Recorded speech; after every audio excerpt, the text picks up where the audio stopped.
Hi guys, this is your social guru Dalika Sarwar from Exemplar Point, and today we are going to discuss the most important questions from the chapter 1 Geography, Resources and Development. Let's proceed with the question. The question is the future generation may not have sufficient resources as compared to the present generation. Justify the statement by giving suitable example. So this is in the definition form. This is a statement जिसमें आपको किसी एक point का definition दिया गया है and you have to sort it out कि किसका डेफिनेशन है and then you have to make your answer. Okay, दूसरा क्वेश्चन जो है वो स्ट्रेटली हमें दे दिया गया है. Why is the issue of sustainability relevant to development और what is sustainable development, why it is essential for development. So let's just quickly see the answer, discuss the answer कि हम इस आंसर को किस तरीके से याद कर सकते हैं.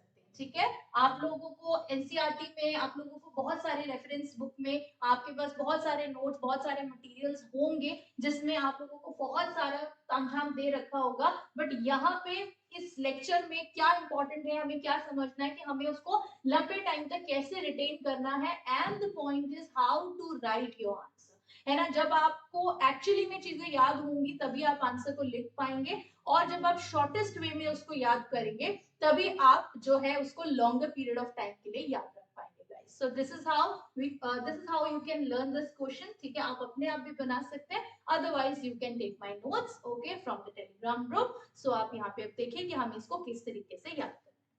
सो लेट्स सी, 3 पॉइंट्स की बात करते हैं. जब भी हम सस्टेनेबल डेवलपमेंट की बात कर रहे हैं तो हम 3 पॉइंट्स की बात करते हैं. एक बात करें हम पैटर्न की, दूसरी बात करें हम प्रेजर्वेशन की, और तीसरी बात करें हम प्रेजेंट नीड की. So we are talking about the 3 terms. You just need to learn 3 terms. What are they?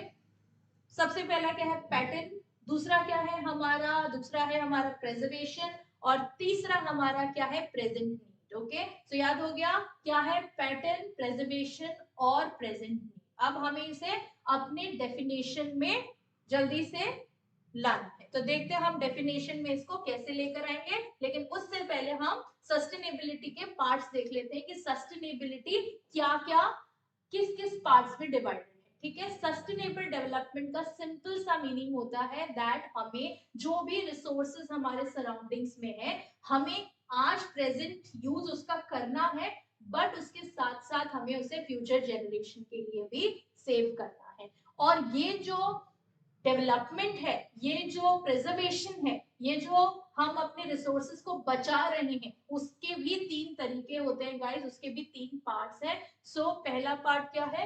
Environmental.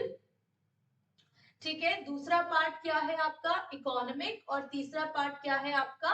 तीसरा पार्ट है आपका socio political.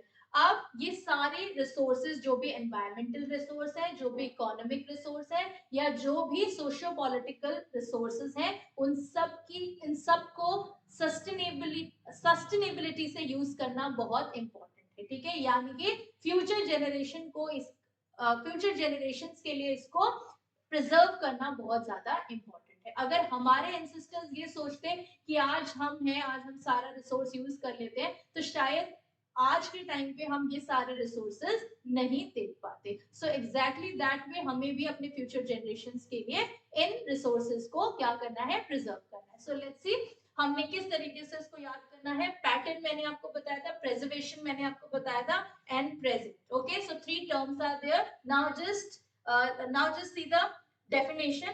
Sustainable development is the pattern of resource that goals to meet human needs along with the preserving the environment and the need of the present without compromising the need of the future generation. So ऐसे pattern पे हमको उन resources को रखना है कि हम आज भी यूज कर पाए. ठीक है, और उसका प्रेजर्वेशन किसके लिए कर पाए? एनवायरमेंट के जो रिसोर्सेज हैं उसका प्रेजर्वेशन भी कर पाए, and the need of the present, और जो नीड ऑफ द प्रेजेंट है, जो आज की हमारी नीड है, उसको भी फुलफिल करें, लेकिन without the compromise, without compromising the needs of the future generation. So 3 things are there. Sustainable development is a pattern. ठीक है, जिसमें हम क्या करते हैं? जिसमें हम रिसोर्सेज को प्रिजर्व करते हैं. और प्रिजर्वेशन कौन से रिसोर्सेज की करते हैं? जो भी एनवायरमेंटली अवेलेबल है. और तीसरी चीज किसके लिए करते हैं? फ्यूचर जनरेशन के लिए, लेकिन उसमें हम प्रेजेंट नीड को भी ध्यान में रखते हैं, प्रेजेंट नीड को भी हमें पूरा करना है, but without compromising the needs of the future generation. And these are of three types, three parts: environmental sustainability, economic sustainability and socio political sustainability। ठीक है, चलिए। And need of the sustainable development में हम देखते हैं कि need क्या है सस्टेनेबल डेवलपमेंट की, मतलब फ्यूचर जनरेशन के लिए उसको बचाया क्यों जाना चाहिए, क्यों हम बचा रहे हैं अपने रिसोर्सेज को। तो देखिए, रिसोर्सेज जो होते हैं दे आर वाइटल, सिर्फ आप कीवर्ड्स देखिए, ठीक है, उससे आपको आंसर लर्न करने में बहुत आसानी होगी। तो रिसोर्सेज आर वाइटल, बहुत वाइटल है हमारे लिए, ठीक है, विदाउट रिसोर्सेज हम कुछ काम नहीं कर सकते। So everything which satisfy our needs is known as resource. इसके बाद सेकंड पॉइंट में हम क्या देखते हैं, अगर हमने सस्टेनेबल डेवलपमेंट नहीं किया, अगर हमने अपने रिसोर्सेज को प्रिजर्व नहीं किया, तो क्या होगा, उसका इरेशनल कंजप्शन होगा और ओवर यूटिलाइजेशन होगा। इसके बाद एनवायरमेंटल रिसोर्सेज को प्रिजर्व करने के लिए भी सस्टेनेबल डेवलपमेंट करना बहुत इंपॉर्टेंट है, यानी कि pattern preservation and the need of the present without compromising the need of the future generation, यही तीन इसके पॉइंट है और इसी को मैंने इसमें अप्लाई किया है। इसके बाद एनवायरमेंटल प्रिजर्वेशन में हमारे पास क्या क्या आता है, बायोडाइवर्सिटी को प्रिजर्व करना, इकोसिस्टम को प्रिजर्व करना, ठीक है, यानी कि पोल्यूशन कम करना, और इसके अलावा ओवरऑल हेल्थ को देखना अपने प्लैनेट की, ठीक है। इसके बाद थर्ड पॉइंट आता है, अगर हम सस्टेनेबल डेवलपमेंट नहीं करेंगे, अगर हम प्रिजर्वेशन नहीं करेंगे, तो क्या होगा, accumulation of resources in few hands, ठीक है। तो कुछ ग्रुप्स डिसाइड हो जाएंगे, कुछ ग्रुप्स आ जाएंगे जिनके हाथ में ये सारे रिसोर्सेज जो है गाइस वो एक्यूमुलेट हो जाएंगे रिचर सेक्शन के पास। फॉर एग्जाम्पल, अगर आप किसी पॉश एरिया में जाते हैं तो आप वहां पे क्या देखते हैं कि वहां पे 24 आवर्स आपके पास पानी की फैसिलिटी है, ठीक है, वाटर फैसिलिटी है। लेकिन if you are going in the slum area, so there might be you not able to see that condition, see that facility. Okay, so that is how accumulation of resources हो सकता है. So for that it is very much needed to preserve the resources.